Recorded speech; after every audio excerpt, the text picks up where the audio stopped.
Welcome to the video, where we're diving into one of the most intriguing trends in the stock market, the metals supercycle. And I'm going to explain it using this, a mobile phone. If we open up this phone, you will find that it is mostly made up of metal.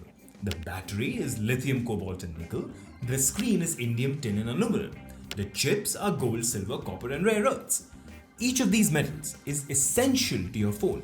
Now let's say the global demand for smartphones suddenly jumps sharply, as happened with the smartphone adoption in India. Billions of people upgrade to 5G phones. AI-powered phones need even more advanced chips, so all of this combined says a lot more metal. So there was a massive increase in demand for metals like lithium, copper, cobalt and rare earths.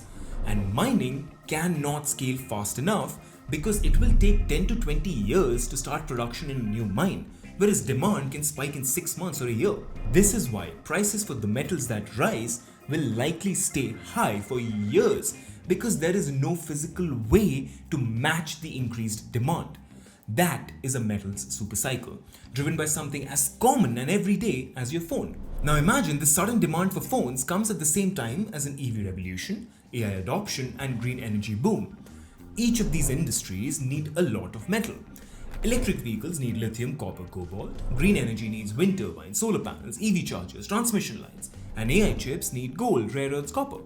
The increase in demand for all the metals in this cycle, if we're in one, is as big as any in history. But it's going to take years to start digging out more, naturally. So as demand stays higher than supply, the profits of every metal stock will continue to rise. As developing economies like India continue to grow, these prices will only get pushed higher, since metals are basically the building blocks of our economy. That is why, whether you're an active investor in metal stocks or not, understanding the behavior of metals is key to understanding the entire stock market in India. But that does not mean we simply go in to buy metal stocks, because it is one of the highest beta sectors in the stock market. If you get caught on the wrong side of a metal cycle, it will take 10 years to break even. So before I even discuss all the stocks I'm interested in, it is very important for you to understand the entire landscape. I'm not saying this so you watch my videos longer. I'm saying this because I genuinely don't want you to lose money after listening to me. So let us first explore why we are in a metal supercycle right now. There are three major forces driving metal prices. First, the global push towards green energy is triggering unprecedented demand for copper, lithium, cobalt, and rare earths. Electric vehicles, for example, use about 4 times more copper than traditional cars. Wind turbines, solar panels, and battery storage systems also require vast amounts of metal. This has been complemented by massive infrastructure spending plans in large economies like India, US, and EU. Think servers and data centers for AI, requiring steel, copper, aluminum, and rare earths, but also consider the spike in military spending. Jets, destroyers, weapons all need metal. And finally, as geopolitical tensions have risen in recent years, countries are increasingly looking to secure domestic supply chains. Each country is trying to reduce its reliance on foreign or hostile sources. That is leading to strategic stockpiling, new mining incentives, and tightening export controls, all of which drive metal prices higher. On top of all of this, the world never invested in mining over the last 10 years. This underinvestment from the past created the perfect storm for a supply crunch. But before we rush in to invest in copper futures or Hindustan zinc, let us also understand the risks. Supercycles do not move in straight lines. Prices can swing wildly based on global recessions, technological breakthroughs that reduce metal usage, policy changes like mining bans or new environmental regulations. For example, OMDC has been banned from mining in its own mine for years now, causing the stock to remain subdued even in a metal supercycle. This is good news for us though, because this means that even if we could not buy these stocks in 21 or 22 when the cycle was just starting, we should still get another opportunity soon. So, once we take these risks into consideration, we can finally think about who wins in this metal supercycle.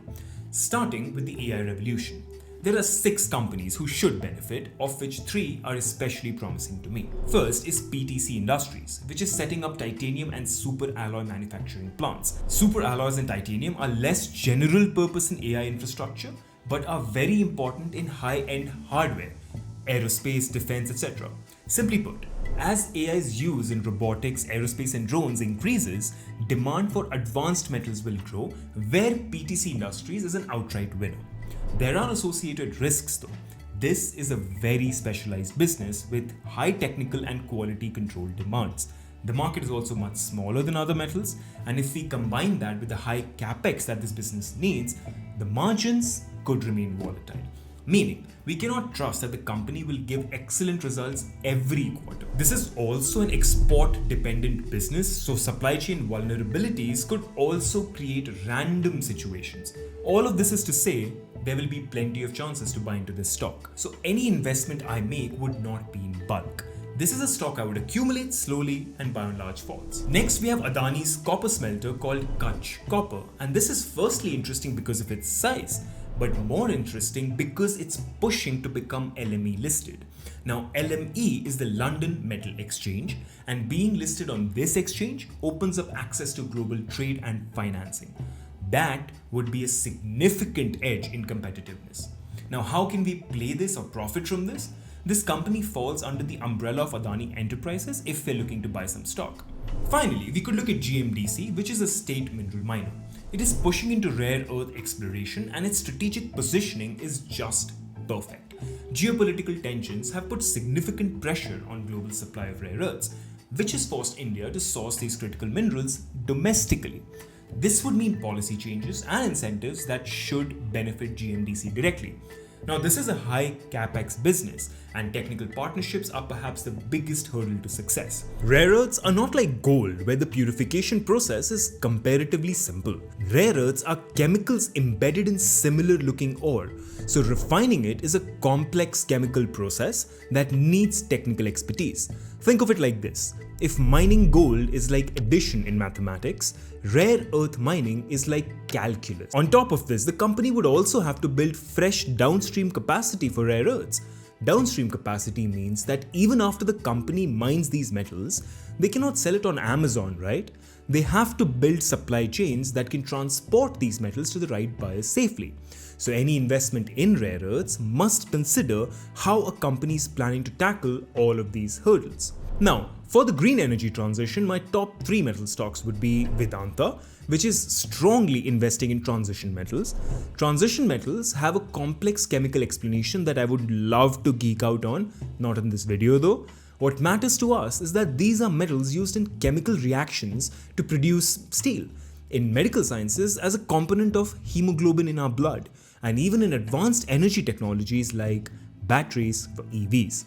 It is also expanding its aluminum capacity from 2.4 million tons to 3.1 million tons, so it is expanding its nascent business as well. We must remember the risks though. High capital expenditure and volatile input costs for ores are always going to be a concern. Also, global competition, especially from China, is very strong in rare earths and battery metals, even though Indian government's policies can protect our companies. The biggest issue would be downstream capacity though, the same issue that we discussed with GMDC. Next, we have JSW Steel, whose end product will be needed for infrastructure, grid towers, etc. But JSW Steel is also making moves into non-ferrous metal. For example, copper mining blocks in Jharkhand to diversify its exposure when steel cycles are weak. Along with that, JSW Steel's push into green steel is well ahead of its competition. So this stock is very well protected from policy changes and will be the first to benefit from incentives. As we discussed earlier, there are massive risks associated with metal stocks, and if we can find a company like JSW Steel that counters a lot of those risks, it should be our top bet. In terms of risk, steel is highly energy intensive, and that makes switching to greener processes very capital intensive and risky. Right now, the incentives around green steel justify that expenditure, but any change in these incentives would hurt JSW Steel in a very big way, so we have to keep an eye out for that. Finally, we have Hindalco, which is obviously strong in aluminum and copper, and aluminum demand ties very closely to renewables. So we know that if our economy does transition to one based on green energy, Hindalco will benefit. I must add though that right now may not be the ideal time to buy into any of these stocks. There are recession triggers going off everywhere around the world, and recessions create the best opportunities for buying into supercycles. So I would buy into metal stocks as one of the highest weight in my portfolio, but I will do so patiently.